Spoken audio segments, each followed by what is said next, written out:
Simple గా వదిలేయడానికి ప్రతిపక్షంగా ఎవరం సిద్ధంగా లేం. సాధారణ ప్రజానీకం ఎదుర్కొంటున్న కష్టాల ప్రతిఫలమే ఈ పోస్ట్. మీరే చెప్పండి, ఇలాంటి ముఖ్యమంత్రి అధికారంలో ఉండడం ఎంతవరకు న్యాయం అనుకుంటున్నారో? ముఖ్యమంత్రి కారణంగా ఇబ్బందులకు గురై ఎన్నో కష్టాలు అనుభవించి ఈ పోస్టు పెట్టిన తనకి న్యాయం జరుగుతుందా చెప్పండి? సొంత పేరు చెప్పుకోవడానికి కూడా ధైర్యం లేని వ్యక్తి పెట్టిన ఈ పోస్ట్ కి ఇంత ప్రాధాన్యం ఇవ్వడం అవసరమా సార్? ఎంత ధైర్యం ఉండాలి తన పేరుతో పోస్ట్ పెట్టడానికి మేడం? అయిపోతాడు. వాడిని ఊరికి వదులుతారా? చూడటానికి మీరు తెలంగాణలో ఉంటున్నట్టు లేదు. నువ్వేంట్రా టీవీకి అతుక్కుపోయి చూస్తున్నా? ముఖ్యమంత్రికి జరగాల్సిందే జరిగింది. పేరు చెప్పకపోతేనే వాడే నిజమైన హీరో. వాడు గాని నా కంట పడితే ఓ షేక్ హ్యాండ్ ఇస్తా. ఎందుకు ఊరికే కదులుతుంటావు? కదలకుండా కూర్చో. ఇప్పుడు ఇంతే, కదలకుండా కూర్చో.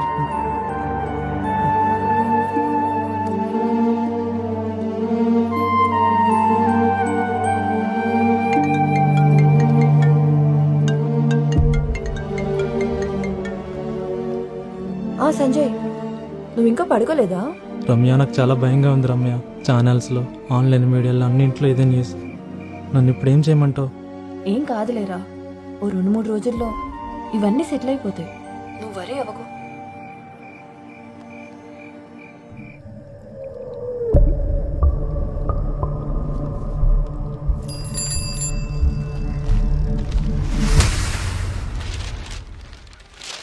ఇదిగోరా టీ తీసుకెళ్ళు.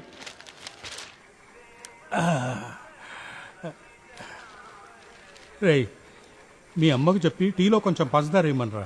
నాకు హార్ట్ ప్రాబ్లం ఉంది కానీ షుగర్ ఏం లేదుగా. ఇంకా షుగర్ కూడా వస్తే తట్టుకునే శక్తి మీకుందా? మాట్లాడకుండా ఇచ్చింది తాగండి. అమ్మ, నా లంచ్ బాక్స్ రెడీయా? అయ్యింది. త్వరగా రెడీ అయ్యి వచ్చి టిఫిన్ తిను. నీకు ఈరోజు కాలేజీ లేదారా? ఈరోజు ఎగ్గొడుతున్నావు. నువ్వు త్వరగా నీ చదువు పూర్తి చేసుకుని ఏదో జాబ్లో జాయిన్ అవ్వాలి. నీ నాన్న ఇంతకు ముందులా పనిచేయలేడు కదా.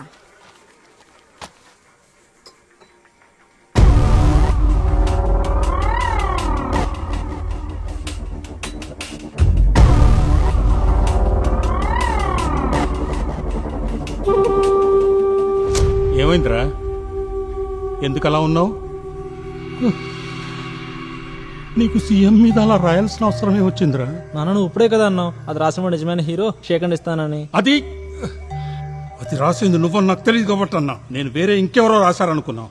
దాసమావా, ఇప్పుడు ఎలా ఉంది నీకు? బానే ఉంది. ఈరోజు డ్యూటీలో జాయిన్ అవుతున్నావా? నాకు ఇక్కడే చాలా పని ఉంది. అవునా? ఏం పని? అబ్బా వెళ్ళు సుబ్బారావు, మనం తర్వాత మాట్లాడుకుందాం. సర్లే. ఏం చేద్దాం నాన్న? నానా, నేను బయలుదేరుతున్నాను. బాయ్రా. ఇప్పటికీ లేట్ అయిపోయింది. బస్సు ఉందో లేదో. రే, అమ్మకి ఈ విషయం తెలియనివ్వకే. తను ఇప్పటికే చాలా దిగులుగా ఉంది. ఇది కూడా తెలిస్తే ఇక అంతే. మీ అక్క కూడా తెలియనివ్వదు. వస్తున్నా. నువ్వు భయపడకు, నేను కౌన్సిలర్తో మాట్లాడతానులే.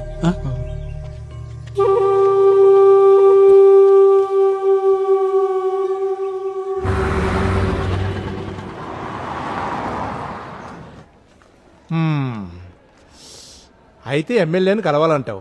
ఏంటి విషయం? అది ఆయన్ని కలిసాక ఇద్దరికి కలిపి ఒకేసారి చెప్తాను. ఆయన ఈ రోజే కలవాలా మీరు? ఖచ్చితంగా కలవాలి, లేకపోతే చాలా ప్రాబ్లం. ఏంటి మరీ అర్జెంటుగా కలవాల్సినంత సీరియస్ విషయం? నిజంగా అంత సీరియసా? నాతో రండి. మదన్ సార్, కౌన్సిలర్ నాగార్జునే. ఎమ్మెల్యే గారు ఉన్నారా? మీరిద్దరూ రేపు ఉదయం అక్కడికి వెళ్ళండి. సరే సార్. ఏదైనా ప్రాబ్లం అయితే మదన్కి ఫోన్ చేయండి. మరి ఇష్యూ సెటిల్ అయిన తర్వాత నా వాటా కింద ఫెయిర్ షేర్ ఇవ్వాల్సి ఉంటుంది. Sure sir. Thank you sir. సరే అయితే కూర్చోండి. కూర్చో. విషయం ఏంటి నాగతనా? నన్ను చూస్తావేంటి? మాట్లాడు. సార్, నా పేరు దాసు. లాస్ట్ ఎలక్షన్లో నేను మీకే ఓటేశాను. అవునవును, నిజమే. వీడి ఫస్ట్ ఓట్ మీకే వేశాడు. మా అబ్బాయి సంజయ్. సార్, మేము ప్రాబ్లంలో ఇరుక్కున్నాం.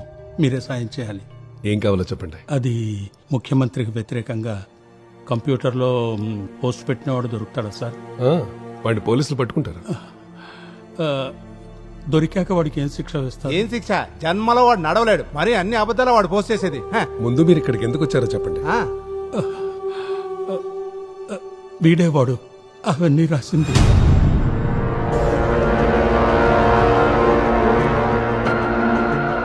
మదన్ సార్ ఓ నిమిషం అందరూ బయటకు వెళ్ళండి. బయటికి వెళ్ళి కూర్చున్నాను. నువ్వు నన్ను చంపేయడానికి ప్లాన్ చేస్తున్నావా? నాకు కూడా తెలియదు సార్. ఏ విషయం గురించి మీతో మాట్లాడాలో చెప్పకపోతే నాకు మాత్రం ఎలా తెలుస్తుంది సార్? నేను దాసును ముందే 100 సార్లు అడిగాను పనేంటి అని చెప్తేగా. సార్ ఎలాగైనా నాకు ఈ సాయం చేసి పెట్టాలి సార్. నేను ఇప్పుడు చేయగలిగింది వీడిని పోలీసులకు అప్పగించడం మాత్రమే. వద్దు సార్, వాళ్ళు వదిలేయండి. సరే పంచే, ప్రస్తుతానికి ఒక పిటిషన్ రాసిచ్చాడు. పిటిషనా? ఈ విషయం గురించా? రేయ్, నువ్వు వీళ్ళని ఇక్కడ తీసుకురావడం బయట జనాలు చూశారు కదా, ఆ, వాళ్ళు ఎందుకు వచ్చారని అడిగితే నన్ను ఏం చెప్పంట? అవును సార్. ఆ, నువ్వు పిటిషన్ రాయి. రోడ్డు కావాలనో నీళ్లు కావాలనో ఏదో సమస్య గురించి రాసి వెళ్ళిపో. నాకు రోడ్డు గురించి నీళ్ల గురించి ఏ సమస్య లేదు సార్. ఏంటి నాగార్జున? నేను డీల్ చేస్తాను, మీరు వెళ్ళండి. చెప్తుంటే అర్థం చేసుకోవచ్చుగా. గుర్తుంచుకోండి, మీరు నాకు ఏ విషయం చెప్పలేదు, నేనే విషయం వెళ్ళలేదు.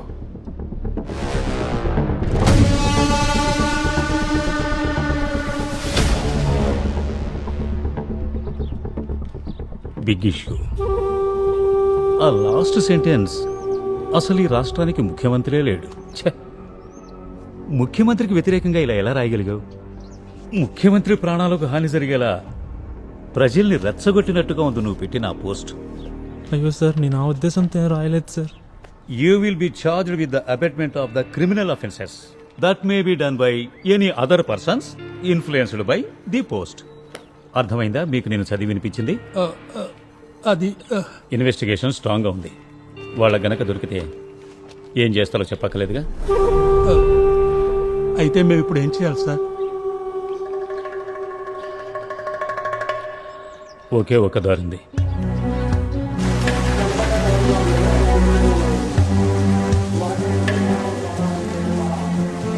మైసూర్కో టికెట్ ఇవ్వండి. ఇదిగోరా టికెట్. సంజయ్, బస్సులో ఎవ్వరితో మాట్లాడుతూ ఫోన్ స్విచ్ ఆఫ్ చేసి. భయపడకురా, నేను చెప్పాను కదా, 5 సంవత్సరాలు నేను శివ ఒకే చోట కలిసి పనిచేసాం. వాడు నిన్ను జాగ్రత్తగా చూసుకుంటాడు. బస్సు బయలుదేరింది, పద.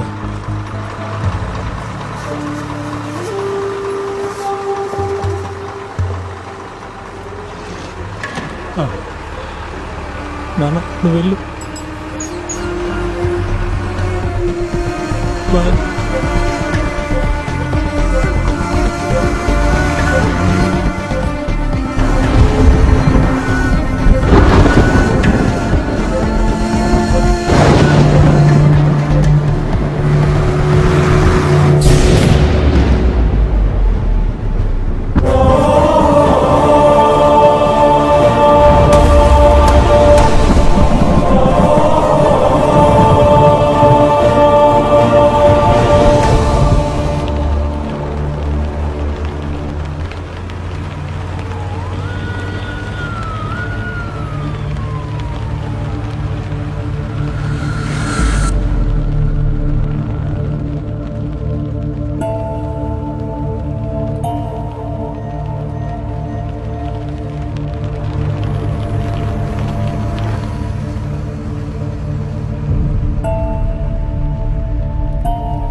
గుర్తుంచుకోండి, మీరు నాకు ఏ విషయం చెప్పలేదు, నేనే విషయం వెళ్ళలేదు.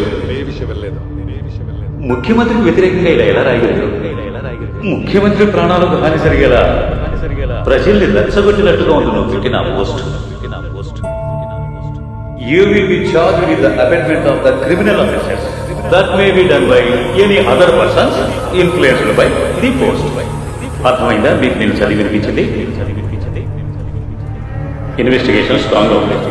వాళ్ళ గనక దొరికితే ఏం చేస్తారో చెప్పక్కర్లేదు.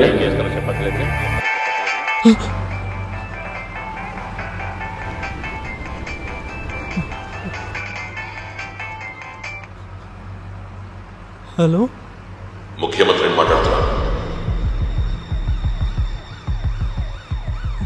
ఎవరు? ముఖ్యమంత్రి.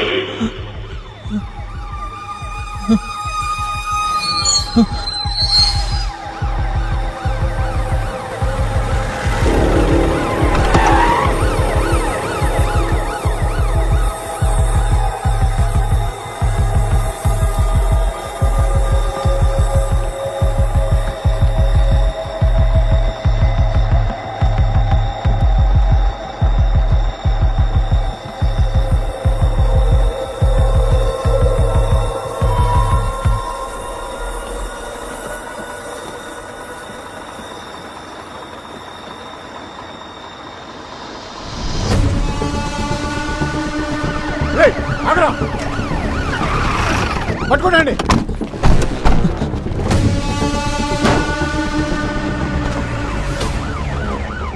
నేను చూసుకుంటాను సార్. నేను ఇప్పుడే లొకేషన్కి వచ్చాను sir. Okay. Yes sir. Ya, I will do it sir. Okay okay సరే. ఇతను అరెస్ట్ చేయొద్దు. DGP order. సార్. రేపు ఉదయం 7 గంటలకి ముఖ్యమంత్రి గారిని ఇంటికెళ్ళి కలవాలి. నువ్వు, మీ నాన్న. అర్థమైందా? సార్ కావాలంటే నన్ను అరెస్ట్ చేయండి, బట్ ముఖ్యమంత్రి దగ్గర మాత్రం తీసుకెళ్ళదు ప్లీజ్. ఈ బుద్ధిని పిచ్చిరాత్రులు పోస్ట్ చేయడానికి ముందు ఉండాలి. ఇది సీఎం ఇచ్చిన డైరెక్ట్ ఆర్డర్. ఏం కావాలన్నా ఆయన దగ్గర మాట్లాడుకో. Take him. సార్. నడు.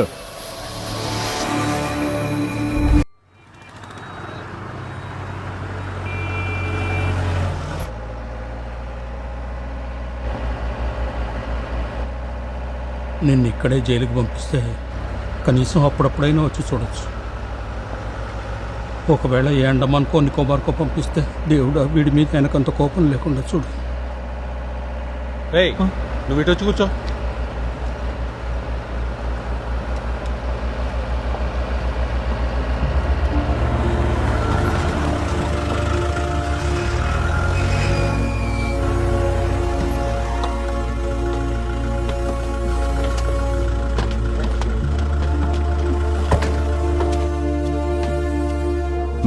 రండి.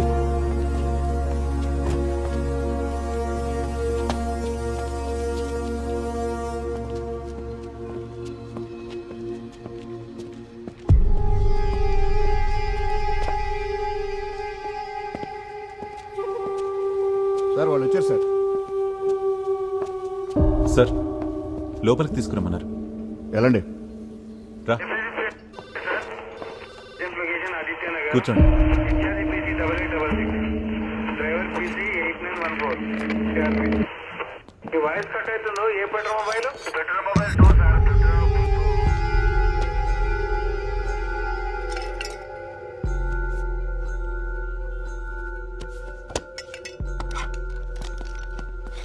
నాతో రా. మీరు ఇక్కడే ఉండండి. నువ్వురా. సరే వెళ్ళు. వెళ్తున్నాను నాన్న. వెళ్తున్నాను కాదు, వెళ్ళొస్తాను.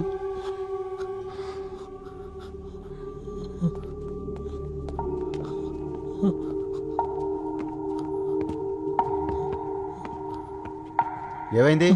రా. హలో, వచ్చి కూర్చోండి.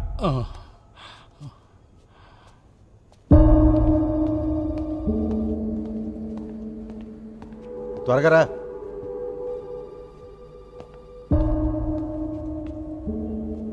ఇక్కడ కూర్చో. కూర్చో అక్కడ.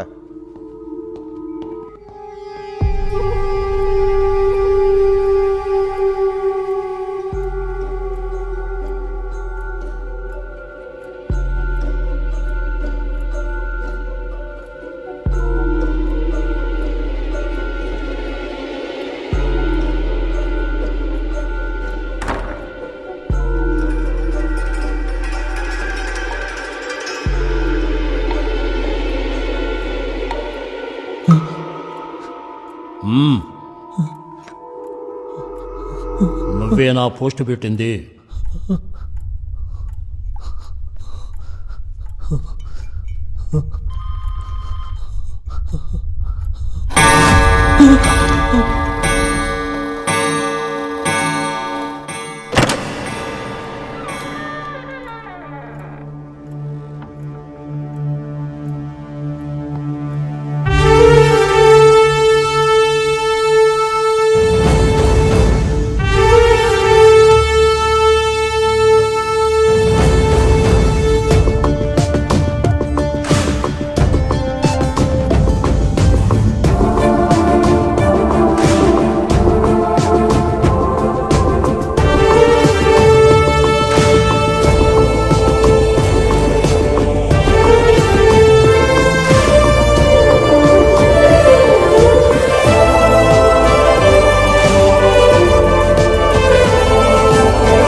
ఇక్కడ అరాచకం రాజ్యమెళ్తోంది. లంచం ఇవ్వందే ఏ పని జరగదు. ఇక్కడ మాలాంటి సాధారణ జనాలకి పార్టీ జెండాకిచ్చినంత విలువ కూడా ఇవ్వని ఇలాంటి గవర్నమెంట్ ఎందుకు మనకి? ఇక్కడ సొంత ప్రయోజనాలు కాక ప్రజల సమస్యల గురించి కొంచెమైనా ఆలోచించి ప్రజలెన్నుకున్న నాయకుడా ఇతను? అసలు ఈ రాష్ట్రానికి ముఖ్యమంత్రి ఉన్నాడా?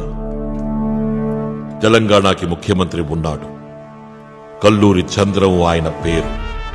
నీ కళ్ల ముందు కూర్చునున్నా నేనే. సార్ నా ఉద్దేశం అలా రాయటం కాదు, అనుకోకుండా పొరపాటు జరిగింది సార్.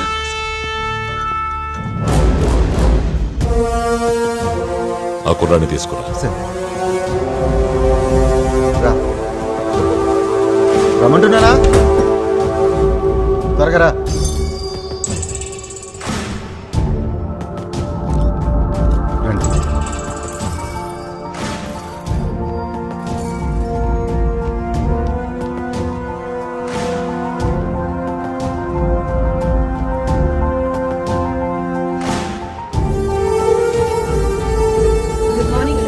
Good morning. అందరూ వచ్చారా? కూర్చోండి కూర్చోండి. వెళ్ళండి వెళ్ళండి. రండి కూర్చోండి. ఈ కుర్రాడి పేరు సంజయ్. ఇతనే ఆ ఫేస్బుక్ పోస్ట్ పెట్టాడు. పోస్ట్ డిలీట్ చేయలేదు. చదవని వాళ్ళు చదువుకోవచ్చు. ఈయన దాస్ గారు, సంజయ్ వాళ్ళ నాన్న. ఈయన్ని చూడ్డానికి హాస్పిటల్లోకి పోలీసులు వెళ్ళనివ్వనందుకు గాను సంజయ్ ఆ ఫేస్బుక్ పోస్ట్ పెట్టాడు. ఇప్పుడు ఈయన కోలుకుని డిశ్చార్జ్ అయ్యారు. కరెక్టేగా? అవును సార్. అందరికీ విషయం అర్థమైందిగా? ఆ రోజు నేను హాస్పిటల్కి వెళ్ళడం కోసం చేసిన కొన్ని అరేంజ్మెంట్స్ వీళ్ళని ఇబ్బంది పెట్టాయి. ఇంకోసారి మళ్ళీ ఇలా జరగనివ్వను అని మాత్రం చెప్పలేను. ఎందుకంటే మాటిచ్చి నిలబెట్టుకోలేకపోవడం నాకిష్టం ఉండదు. కారణం ఈ విఐపి సెక్యూరిటీ కొంచెం కాంప్లికేటెడ్. బట్ ఈ రోజు నుంచి నేను ఎక్కడికి వెళ్ళినా సరే, అది హాస్పిటల్ కానివ్వండి లేదా పార్క్ కానివ్వండి, ప్రజలకు ఇబ్బంది కలిగించకుండా ఉండడానికి నా సాయశక్తిలా ప్రయత్నిస్తాను. పోతే ఆ రోజు హాస్పిటల్లో నా వల్ల కలిగిన అసౌకర్యానికి ఈ రోజు మీ అందరి సమక్షంలోనూ నేను వీళ్ళని క్షమాపణ అడుగుతున్నాను. అందరూ టీ కాఫీలు స్నాక్స్ తీసుకుంటారు.